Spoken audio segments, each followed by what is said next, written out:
नमस्कार। बोल के लब आजाद है तेरे, मैं अभिसार शर्मा। अरे भैया, भारतीय जनता पार्टी कोरोना के नंबर्स कम करने हैं, कोरोना के मरीजों की संख्या कम करनी है, विपक्ष के विधायकों की संख्या कम नहीं करनी है। भारतीय जनता पार्टी बहुत बुरी तरह से कन्फ्यूजियाई गई है और मैं आपको बताता हूं क्यों।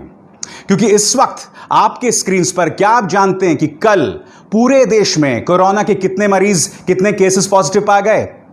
कम से कम 10,000, 9,996 आपके स्क्रीन पर। और एक ही दिन में कितने लोगों की मौत हुई आपके स्क्रीन पर? 357 लोगों की मौत, 357।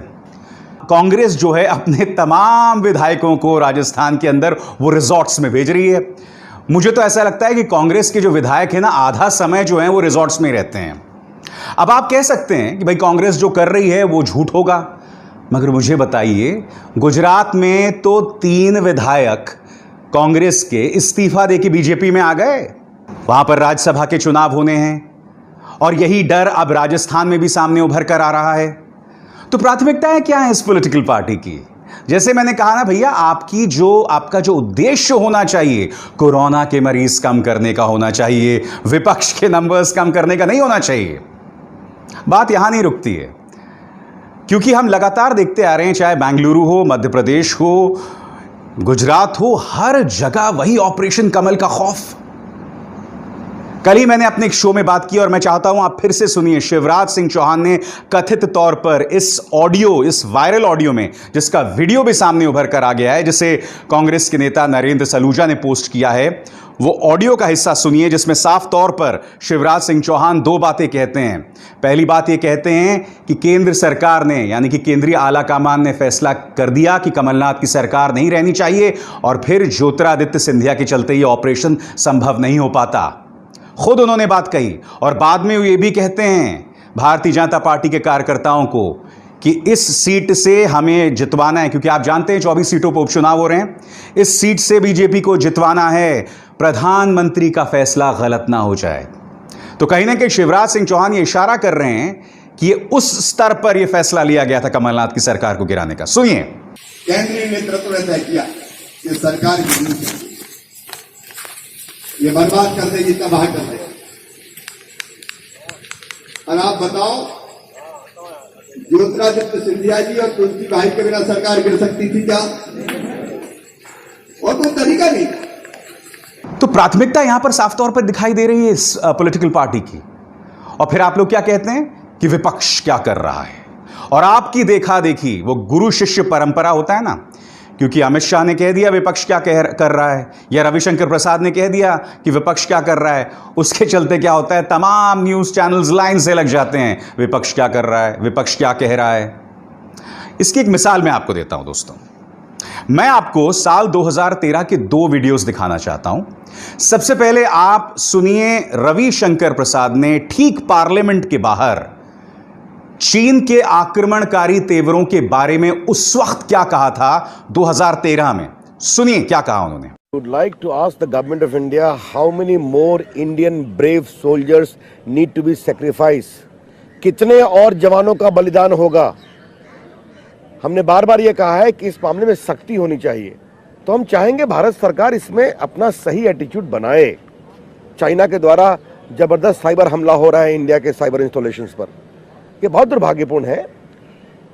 भारत सरकार भारत की सुरक्षा के बारे में गंभीर दिखनी चाहिए, और हमें इस बात की बहुत चिंता है कि जिस तरह से चीन का हस्तक्षेप, अतिक्रमण भारत की सीमा में एक वीकली अफेयर बन गया है, इसको लेकर बहुत ही गंभीर चिंता हो। सुन लिया।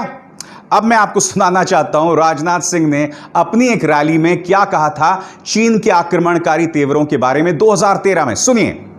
चीन हमारे देश की धरती में घुस आता है, महीनों तक जमे रहते हैं, उसका जवाब देने की हिम्मत नहीं है, हाथ पर हाथ धरे यह बैठे रहते हैं। बहनों भाइयों, यह भारत के भी मान सम्मान स्वाभिमान की चिंता नहीं कर सकते।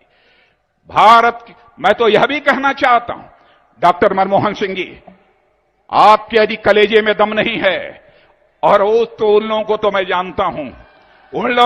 जानता हूं, अरे आपके कलेजे में कांग्रेसियों दम नहीं है, तो हमारे सेना के जवानों का एक बार खुला हाथ छोड़ दो, देखो वह कैसा करिश्मा कर दिखाते हैं। अब जबकि ये सत्ता में आ गए हैं तो राहुल गांधी ने एक सीधा सा सवाल किया, क्या यह सरकार हमें बता सकती है कि चाइना ने एलएसी को पार करके भारतीय जमीन पर कब्जा किया है कि नहीं? सीधा और सरल सवाल था। मगर इस पर रविशंकर प्रसाद बाहर आ गए कि ट्विटर पर राहुल गांधी को ऐसा नहीं बोलना चाहिए। सुनिए क्या कहा उन्होंने, फिर हम आगे बढ़ाते हैं इस चर्चा को। राहुल गांधी को इतनी तो समझदारी होनी चाहिए कि चीन के साथ सामरिक संबंधों पर ट्विटर से सवाल नहीं पूछा करते। कम से कम चुनौती भरे मामलों में, विदेश नीति में, क्या वो खुलकर इस तरह से सवाल पूछना उनका लाजिमी है क्या? हम देश भर के साथ सद्भाव और शांतिपूर्ण तरीके से रास्ता निकालते हैं और निकालेंगे। राहुल गांधी जी, कृपया कर करके आप थोड़ा सा इन चीजों को सीखिए। यानी कि जब आप विपक्ष में होते हैं तो आप कुछ भी बोल सकते हैं, सत्ता पक्ष में जब आते हैं तो कोई आपसे सवाल ना करे। और इनकी देखा देखी इनके जो तमाम पिछलग्गू चैनल्स हैं वो भी कर रहे हैं। अब न्यूज 18 का ये स्क्रीनशॉट देखिए, यहां पर दोष मढ़ा जा रहा है कांग्रेस के ऊपर कि इस वक्त वो लोग चाइना का मुद्दा उठा रहे हैं। अगर आपने स्क्रीनशॉट में देखा, हम थोड़ा जूम इन कर रहे हैं, नीचे देखिए, बाद में जब इनकी आलोचना हुई थी इस कार्यक्रम की तो इन्होंने इसे डिलीट भी कर दिया। अरे भैया, जब आप किसी पॉलिटिकल पार्टी की भक्ति में एक्सपोज हो चुके हो तो डर किस बात का? प्यार किया तो डरना क्या? प्यार कर लिया आपने तो डरने की कोई बिल्कुल बात नहीं है आपको। तो यही बात मुझे बिल्कुल भी समझ नहीं आ रही है। आज की तारीख में विपक्ष सवाल कर लेता है तो उसको लेके कितना बड़ा गुनाह हो गया। विपक्ष का यही तो फर्ज बनता है ना कि वो सवाल करे। वो सवाल भी ना करे, उनकी पॉलिटिकल पार्टीज पर भी आप हमला करो, उनकी सरकारों को तुम गिरा दो, तो विपक्ष किस लिए है बताओ? आज की तारीख में दोस्तों, भारतीय जनता पार्टी का जो ये अलोकतांत्रिक तरीका है, अनडेमोक्रेटिक चेहरा है, वो वाकई बहुत से सवाल खड़े कर रहा है। आपके सामने ये दो तस्वीरें हैं, ये दो खबरें हैं, इस पर गौर कीजिएगा। गुजरात मॉडल के बारे में मेरे जैसे कुछ पत्रकारों को छोड़कर कोई बात नहीं कर रहा है और यह खबर मैं आपको सिलसिलेवार तरीके से बताना चाहता हूं। पहले इस खबर पर गौर कीजिए। बांदा में फिर एक युवक ने लगाई फांसी, हाल ही में गुजरात से लौटा था। यह वो गरीब प्रवासी मजदूर है जो गुजरात में काम कर रहा था, वहां से वापस आया, बदहाल था बिल्कुल। बांदा किस राज्य में है पता है ना आपको? उत्तर प्रदेश में, मगर ये आया गुजरात से था। डिप्रेस हो गया, इसने फांसी लगा ली। दूसरी खबर पर गौर कीजिए। सूरज के निजी अस्पताल में कोरोना मरीज को 24 दिन भर्ती रखा। 24 दिन इलाज के लिए 12,23,000 रुपए लिए, मरीज पूरी तरह से ठीक नहीं हुआ।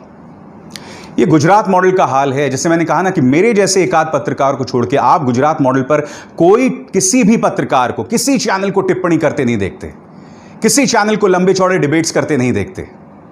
और यहां पर मैंने आपको दो खबरें, कल परसों की खबरें, ये कल परसों की खबरें हैं, आप खंगालिए, गुजरात से जुड़ी खबरें आप खंगालिए, आपको ढेरों मिल जाएंगी, मगर इस पर किसी तरह की कोई चर्चा नहीं है। पूरी तरह का सन्नाटा बना हुआ है।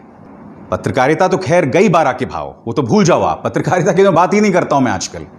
अक्सर लोग मुझे आमंत्रित करते हैं कि आप फ्रीडम ऑफ प्रेस पर कुछ कहिए या पत्रकारिता के बारे में कहिए, तो मैं लोगों से कहता हूं मुझे पत्रकारिता के बारे में बोलना ही नहीं है, इस पेशे के बारे में कुछ बोलना ही नहीं है, क्योंकि वहां जो हालात है ना, at a point of no return आ गए हैं, वहां हालात नहीं सुधर सकते हैं। मगर सत्ता पक्ष के बारे में बोलना मैं बंद नहीं कर सकता हूं, क्योंकि वो मेरा फर्ज है। अमित शाह की इस रैली में उन्होंने ये सवाल किया था कि हम मानते हैं हमसे भूल हुई, मगर विपक्ष ने क्या किया? सुनिए पहले उन्होंने क्या कहा।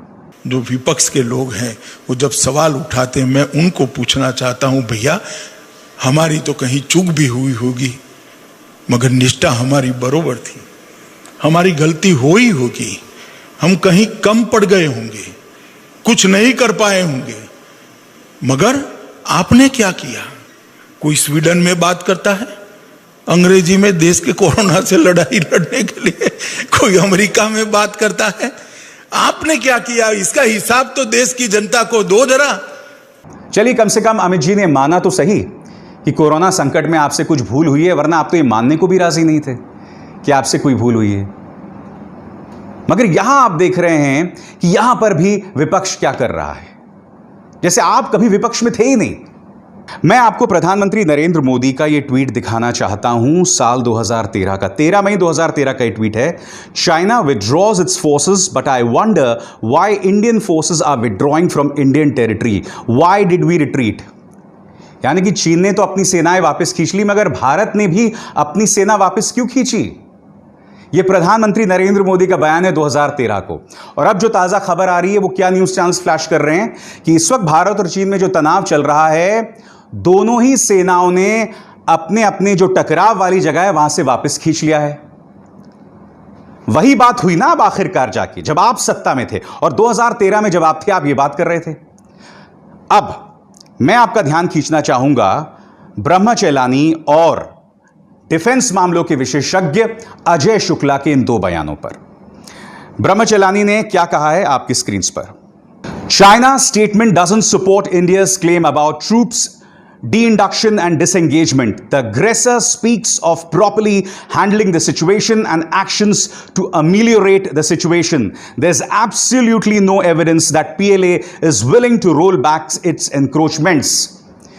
ब्रह्मचेलानी ये कह रहे हैं कि इस बात के कोई प्रमाण नहीं है कि चीन ने टकराव वाली जगह से अपनी सेना वापस खींची है। और ब्रह्मचेलानी ये किस बेसिस पर कह रहे हैं, किस बुनियाद पर कह रहे हैं, उसके लिए आपको विदेश मंत्रालय, चीनी विदेश मंत्रालय के इस प्रेस कॉन्फ्रेंस पर गौर करना पड़ेगा। उनसे एएफपी ने सवाल पूछा जो आपकी स्क्रीन पर है। एएफपी ने पूछा, Indian media reported the Chinese and Indian border troops are disengaging and moving back from 3 locations in the west section of China India border boundary. Can you confirm this. भारतीय media ये बता रहा है कि कम से कम 3 जगहों पर, भारत चीन सीमा के पश्चिमी भाग के 3 जगहों पर आपकी सेनाएं वापस हुई हैं। क्या आप इस बात की पुष्टि कर सकते हैं? एएफपी का सवाल है। जवाब में हुआ चुनयिंग, जो कि प्रवक्ता हैं चाइनीज फॉरेन मिनिस्ट्री को, क्या कहते हैं पढ़ के सुनाना चाहता हूं। Through diplomatic and military channels, China and India have recently had effective communication and reached agreement on properly handling the situation in the west section of the China-India boundary. At present, the two sides are taking actions in line with the agreement to ameliorate the situation, the border situation. जवाब में पूरी तरह से उन्होंने टाल दिया AFP के सवाल को। एएफपी का बहुत सीधा सवाल था कि क्या चाइनीज सेना ने अपनी सेना वापस ली है। भाई, जबकि अग्रीमेंट में है, भारत और चीन के अग्रीमेंट में इस बात का अगर जिक्र है, तो विदेश मंत्रालय इस बात का जिक्र क्यों नहीं कर रहे हैं। और ये मेरे शब्द नहीं हैं, ये वहां के फॉरेन मिनिस्ट्री के प्रवक्ता के शब्द हैं, और इसको रेखांकित किसी और ने नहीं बल्कि ब्रह्मचेलानी ने किया है। अब गौर कीजिए अजय शुक्ला के इस रिपोर्ट पे। अजय शुक्ला ये बता रहे हैं कि लद्दाख में जो बॉर्डर अपडेट है उसको लेकर खबर कुछ इस तरह से है। इस सुबह तक चीन ने अपनी सेनाओं को वापस नहीं लिया है। अभी भी पीएलए जो है वो अवैध तरीके से गालवान घाटी और पैंगोंग सो सेक्टर्स पर उसका कब्जा बना हुआ है।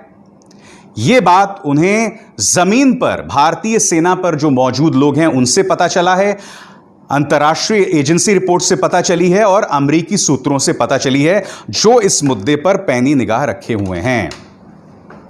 सिर्फ कर्नल अजय शुक्ला या ब्रह्मचेलानी नहीं, lieutenant general HS Panag, general Hooda, ये तमाम लोग, हमारे army officers, decorated army officers, ये लगातार कह रहे हैं कि वहां पर कोई बदलाव नहीं है। एलएसी को क्रॉस करके चाइना आ गया, और यह सवाल विपक्ष को पूछना चाहिए, मगर सरकार यह सवाल पूछने को देश के साथ गद्दारी बताती है। मीडिया इसको लेकर कांग्रेस पर चढ़ जाती है। तो कहीं तो कोई लिमिट होनी चाहिए ना इस चाटुकारिता की। खैर, बोल के अब आजाद है तेरे में बस इतना ही। मेरी आप सबसे अपील कि इस कार्यक्रम को ज्यादा से ज्यादा शेयर करें, सब्सक्राइब करें न्यूज क्लिक के चैनल को। अभिसार शर्मा को दीजिए इजाजत। नमस्कार।